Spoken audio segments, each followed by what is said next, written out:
आउनुहोस् जन्म सङ्ग्रह सम्बन्धी सामान्य जानकारी लिउँ। नेपालको इतिहासमा एकपटक जन्म सङ्ग्रह भएको छ, जुन चाहिँ जन्म सङ्ग्रह घोषणा कहिले भयो 2036 जेठ 10 गते, विक्रम सम्वत 2036 जेठ 10 गते। त्यसै गरी जन्म सङ्ग्रह सम्पन्न चाहिँ 2037 वैशाख 20 गते गएर भयो भने नतिजा प्रकाशित चाहिँ 2037 जेठ 1 गते। अब यो तीनटा मिति चाहिँ एकदम महत्त्वपूर्ण छ। घोषणा 36 मा, सङ्ग्रहको सम्पन्न 37 मा र नतिजा पनि 37 मा। तर अब फेरि महिना कसरी सम्झिने, जेठ 10 गते जब घोषणा भएको थियो भने नतिजा पनि जेठ 1 गते भएको थियो, त्यो जिरो हुँदैन भने सम्झिने। अनि त्यहाँ 10 दुना 20 है, यसरी सम्झिन सकिन्छ। जेठ 10 वैशाख 20 फेरि जेठ 1 गते। त्यसै गरी जन्म सङ्ग्रहमा पञ्चायतले जितेको जिल्ला चाहिँ 55 वटा थियो। पञ्चायत 55 है, 55 मा नि प आउँछ, त्यसरी सम्झिन सकिन्छ। पञ्चायत 55 यसरी सम्झिन सक्यो।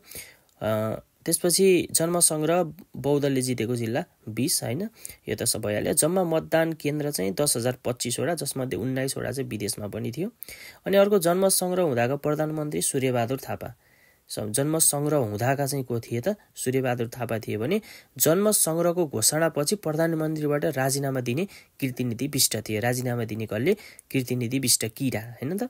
त्यसपछि जन्म सङ्ग्रहका अध्यक्ष चाहिँ को थिए त भन्दा त्यतिखेर भगवती प्रसाद सिंह।